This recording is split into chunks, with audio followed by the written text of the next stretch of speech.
Rebonjour, donc si vous avez manqué ça, ben c'était aujourd'hui que j'affrontais une de mes plus grandes peurs qui était d'aller conduire à Montréal. C'était une phobie que j'avais depuis longtemps et j'avais une belle opportunité professionnelle et j'ai fait une pierre deux coups, donc j'ai affronté mon stress de faire des entrevues et en même temps ma phobie de conduire à Montréal.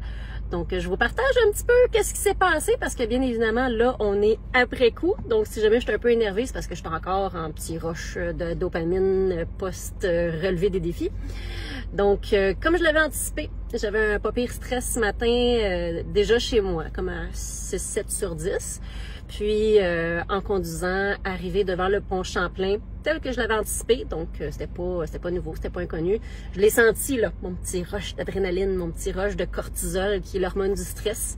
Mon stress a monté quand même un petit peu à moins élevé que c'est à quoi je m'attendais, là, je me trouve quand même bonne. Il a monté un bon 8 sur 10, hein, de sentir les bras, les jambes un petit peu picotées, sentir les jambes aussi un petit peu plus fragiles, mais je le savais c'était quoi ces symptômes-là, je savais pourquoi ils étaient présents, je savais pourquoi j'étais stressée. Donc, je me suis vraiment concentrée sur mes stratégies pour relaxer, ça m'a permis de tolérer cet inconfort-là. J'ai traversé le pont Champlain comme une grande, puis dans le fond, rendu après ça sur l'autoroute 15, c'est là que j'ai réalisé comme, mon Dieu, je le fais, j'y arrive, je réussis.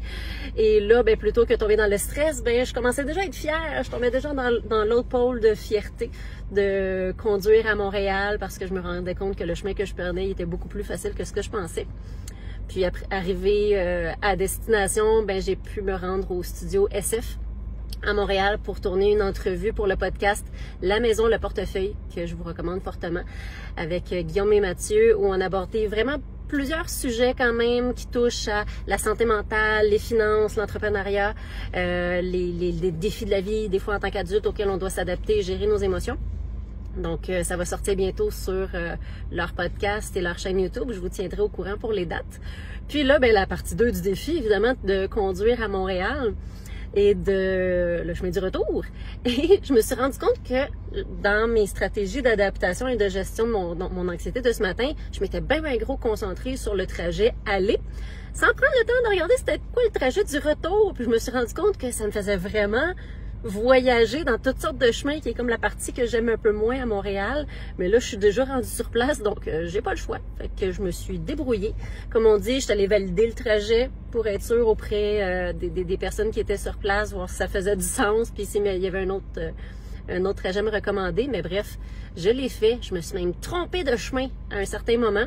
Puis finalement, j'ai fait confiance à mon GPS. Je suis restée calme. Je l'ai senti là quand je me suis rendu compte que j'avais passé à côté de la route sur laquelle je devais tourner. J'ai vraiment senti le petit pincement d'anxiété qui a monté. Fait que dans ce temps-là, c'est important, on ralentit le pacing, on s'informe.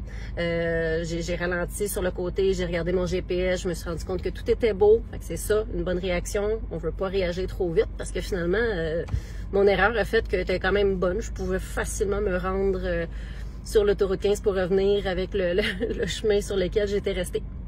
Donc, je suis très contente. Puis, après ça, évidemment, ben plus grand le défi, ben plus grand est souvent l'inconfort associé. Hein? On a de l'anxiété, c'est inconfortable dans le corps. Mais c'est qu'après ça, quand on le réussit, ben plus grande est la récompense. Donc, j'ai eu un gros rush de dopamine.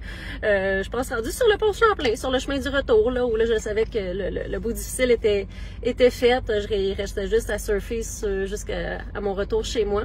Donc, j'étais sur l'autoroute en pleine congestion parce qu'il y avait un accident et je chantais à tue-tête dans mon gros rush de dopamine et mon beau sentiment de fierté.